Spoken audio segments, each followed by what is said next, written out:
현재 아파트 투자를 권유하는 사람이 있다면 10중 8구 사기꾼이라고 생각하면 됩니다. 거기서 더욱더 서울 아파트 투자를 권유한다면 더 이상 만날 필요가 없습니다. 왜 이런 얘기를 하느냐? 대구나 서울이나 전국 어디든지 재개발, 재건축에 대한 얘기로 아파트 가격이 상승하는 부분이 일부 있습니다. 그리고 특히 서울 아파트 가격이 상승한다는 얘기에 대부분 서울 아파트 투자를 하려고 하는 사람들이 많습니다. 돈에 눈에 물게 되면 결국은 또 한 번 실수를 하거나 손해볼 수 있는 상황들은 항상 만들어질 수밖에 없습니다. 그리고 현재 이와 같은 아파트 가격 상승으로 인해서 뉴스나 신문, 정부에서도 아파트 가격이 계속해서 상승하는 것 마냥 잘못된 판단을 하고 있는데요. 실제 여기 보시는 바와 같이 37억 아파트가 갑자기 65개 거래가 되었습니다. 19억 하는 아파트가 33억 2천에 거래가 되었습니다. 97억 하는 아파트가 110억에 거래가 되고 42억 하는 아파트가 55억에 거래가 되었습니다. 일반적으로 봤을 때 이런 거래가 현실적인 거래일까요? 그래서 확인을 해봤습니다. 실제 30평 기준으로 해서 실거래가 기준으로 확인을 하게 되면 불과 37억 하던 아파트가 두 건으로 42억 5천에 거래되었습니다. 29평 A타입 거래 없고 34평 거래 없고 35평 거래 없고 36평 거래 없고 29평 마찬가지 거의 호가만 있을 뿐 거래가 없습니다. 단 한두 건에 두세 건의 거래들이 일부 아파트들이 모이다 보니까 엄청나게 많이 거래된 것처럼 보일 수 있습니다. 그리고 이렇게 잘 나가는 아파트, 가격이 급상승하는 아파트를 현재 동호수가 동일한 아파트를 빼고 동호수가 틀린 매물을 보게 되면 48건의 매물이 있습니다. 그리고 동호수가 동일한 매물은 114건의 매물을 부동산에서 광고 내고 있습니다. 그 옆에 단지 마찬가지 계속해서 상승하고 있는 아파트를 보게 되면 현재 동호수가 동일한 아파트 매물이 332건, 동호수가 틀린 매물이 111건이나 나와 있습니다. 이렇게 가격이 급상승하는데 굳이 팔라고 내놓은 이유가 있을까요? 기다리면 더욱더 상승할 건데 말이죠. 그리고 가격 변동을 보게 되면 실제 최고가로 거래된 금액들이 47억대, 그리고 급작스럽게 떨어지다가 다시 한 두 건의 거래가 이루어졌습니다. 52평 마찬가지 일부 거래가 이루어졌지만 금액 자체가 급상승한 건 아닙니다. 53억 호가뿐이었고 마찬가지 호가뿐이었고 63평 일부 거래된 금액들이 띄엄띄엄 68억 78억 이 사실 일반인들이 생각할 수 없는 금액이고 거래 자체는 거의 없습니다. 그리고 64평 B타입이나 일반적으로 64평 마찬가지 호가만 있을 뿐입니다. 그리고 예전부터 아파트 실거래 가격 띄우기에 부동산 장난을 친 사례들이 상당히 많았죠. 지금 현재 뉴스도 언니한테 집을 팔고 페이백을 받는다. 특수관계자와 가격 허위 신고 그리고 의심 사례가 계속해서 증가하고 있다는 뉴스들도 나오고 있습니다. 부동산 관계자가 아파트를 샀는데 물려 있어서 팔아야 되는 상황. 그리고 집안에 부모, 형제, 동생, 친인척들이 아파트를 샀다가 물려있는 상황. 이런 사례는 예전에 제가 수도 없이 말씀을 드렸지 싶은데요. 아직도 정부에서는 뿌리 뽑지 못했는 것 같습니다. 이번 연말까지 대대적으로 점검을 하고 수사를 한다고 하는데 사실 믿어야 될지 말아야 될지 이해가 안 됩니다.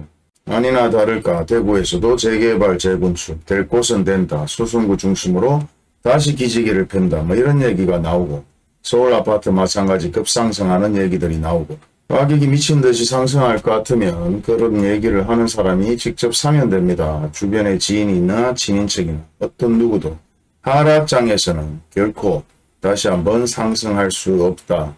그리고 상승하더라도 일부 상승하고 다시 하락할 수 있고 지인이 부동산 투자를 해서 돈을 벌었기 때문에 믿을 수 있다. 절대 그런 일은 없습니다. 지인이든 친척이든 간에 현재 지금 아파트를 사라고 얘기하는 사람들은 멀리 하시기 바랍니다. 그리고 계속해서 미국의 금리는 내리려고 하고 있고 현재 내릴 수밖에 없는 상황입니다. 그런데도 불구하고 왜 우리나라 은행에서는 계속해서 금리를 올릴까요? 정부의 압박이 있습니다. 미친 듯이 상승하는 가계대출과 하늘 높은 지에 올라가고 있는 대출의 연체 금액, PF의 부실까지 이런 모든 것을 종합적으로 나쁘게 얘기하면 나라가 망해가고 있다. 이렇게 얘기할 수도 있어요. 그 정도로 심각한 상황입니다. KB국민은행이 내일부터 주택담보대출 금리를 최대 0.3%포인트 올립니다. 앞서 국민은행은 지난달 3일과 18일에도 각각 0.13%포인트, 0.2%포인트씩 금리를 인상했습니다. 우리, 신한, 하나은행도 잇따라 금리 인상에 나섰습니다. 지난 7월부터 국민, 우리, 신한은행은 주택담보대출 금리를 5차례씩 올렸습니다. 주택 구입을 위해 대출받으려던 고객들은 혼란스럽습니다. 은행들이 앞다퉈 대출금리 인상에 나선 건 금융당국의 압박 때문입니다. 가계부채가 급격히 늘자 대출 문턱을 높이는 겁니다. 지난 14일 기준 5대 은행의 가계대출 잔액은 719조 9천억 원, 불과 보름여 만에 4조 2천억 원 가까이 불어났습니다. 다음 달부터 대출 한도가 줄어들 예정이라 이른바 대출 막차를 타려는 수요가 몰렸습니다. 경제 위기가 찾아왔다고 얘기해도 과언이 아닐 정도 이런 상황에서 금리를 다시 올릴 수밖에 없는 국가적인 정책은 무엇일까요? 예전과 비교했다면 예전에는 계속해서 부동산 규제 완화의 정책을 펴야 되는데 지금 이런 상황들은 아주 심각한 상황이라고 얘기할 수 있습니다. 그럼에도 서울 아파트 가격이 상승한다고 서울 아파트 투자를 얘기하고 대구는, 부산은, 지방은 아파트 가격이 하락하니까 서울 아파트를 사야 된다. 이런 식으로 부동산 카페나 스터디 카페에서 얘기하는 사례들을 종종 볼 수 있습니다. 내 지식이 없이, 내 주관이 없이, 내 경험이 없이 너무 많은 것을 듣고 너무 많은 뉴스를 보거나 유튜브를 보게 되면 또 한 번 실수할 수 있습니다. 결론부터 얘기한다면 현재 더 이상 아파트 투자는 가치가 없고 더 이상 상승할 수 있는 일들은 별로 없습니다. 결국 하락만 남았다. 그것만 생각하시면 됩니다. 주식을 하는 분들은 경제 뉴스라든지 외국 뉴스, 미국, 그리고 건설사와 회사, 인플레이션, 디플레이션, 고금리와 모든 경제적인 뉴스를 많이 접하실 겁니다. 그럼에도 아직 주식이 바닥으로 내려꽂지 않는 이유는 미국 투자가 불확실하면서 한국 쪽으로 투자를 하는 사람도 있을 것이고 마지막까지 미국 투자에서 뽑을 만큼 뽑아보겠다. 그렇게 투자를 하는 사람도 있을 것입니다.